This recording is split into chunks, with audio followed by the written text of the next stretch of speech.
नमस्कार भक्तजनों। घर के मंदिर में रोज सुबह शाम दीपक जलाने की परंपरा पुराने समय से चली आ रही है। जो लोग विधिवत पूजा नहीं कर पाते हैं वे दीपक ज़रूर जलाते हैं। घी या तेल का दीपक जलाने से धार्मिक लाभ मिलता है, वास्तु दोष दूर होते हैं। दीपक जलाते समय कुछ बातों का ध्यान रखना चाहिए और कुछ मंत्रों का जाप भी करना चाहिए।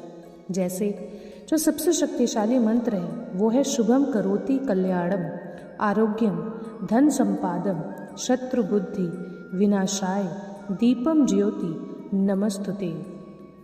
इस मंत्र का जाप जब भी आप सुबह शाम दीपक जलाते हैं तो उस समय आप कर सकते हैं।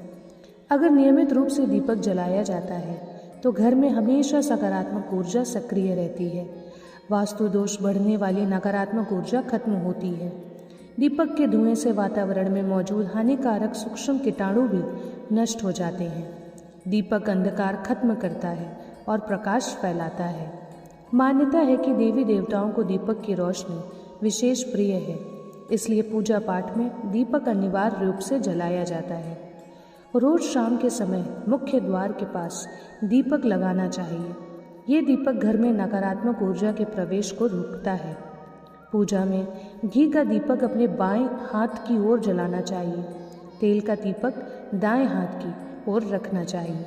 इस बात का विशेष ध्यान रखें कि पूजा के बीच में दीपक बुझना नहीं चाहिए। ऐसा होने पर पूजा का पूर्ण फल नहीं मिल पाता है। दीपक हमेशा भगवान की प्रतिमा के ठीक सामने लगाना चाहिए। घी के दीपक के लिए सफ़ेद रुई की बत्ती उपयोग किया जाना चाहिए, जबकि तेल के दीपक के लिए लाल धागे की बत्ती श्रेष्ठ बताई गई है। पूजन में कभी भी खंडित दीपक नहीं जलाना चाहिए। धार्मिक कार्यों में खंडित सामग्री शुभ नहीं मानी जाती है।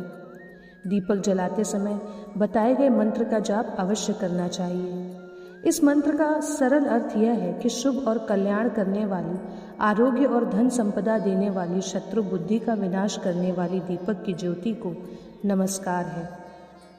शास्त्रों की मान्यता है कि मंत्र जाप के साथ दीपक जलाने से घर परिवार में सुख समृद्धि बनी रहती है और वास्तु दोष भी दूर होता है। और ये भी कहा जाता है कि अगर दीपक जलाते समय दीपक में फूल बने तो आपकी पूजा भगवान तक अवश्य पहुंच रही है। इसलिए दीपक जलाते समय इन बातों का विशेष ख्याल रखें और बताए गए मंत्रों का जाप करें। इन सब से दीपक जलाने का आपको पूरा फल मिलेगा। आपकी जो भी मनोकामनाएं हैं वो अवश्य पूरी होंगी। इसलिए जब भी सुबह शाम दीपक जलाएं तो जो भी महिला दीपक जलाती है उसे स्नान करना बहुत ज़रूरी है। कभी भी खंडित कपड़ों में या फिर यूज़ किए हुए कपड़ों से कभी भी आप बिना नहाए दीपक मत जलाइएगा, इससे भगवान आपसे रुष्ट हो जाएंगे। इसलिए दीपक जलाते समय स्वच्छता का ख्याल रखना बहुत ज़रूरी है और ये भी ध्यान रखना है कि पूजा करते समय आपका दीपक ना बुझे। इसलिए दीपक जलाते समय विशेष ध्यान दीजिए। पूरे मन इच्छा से मंत्रों का जाप करिए, तभी दीपक जलाइए। इससे आपको पूर्ण फल की प्राप्ति होगी। इसी के साथ दोस्तों, अगर आपको ये वीडियो पसंद आए तो वीडियो को लाइक, शेयर, सब्सक्राइब ज़रूर करें। मिलते हैं अगले वीडियो में। धन्यवाद।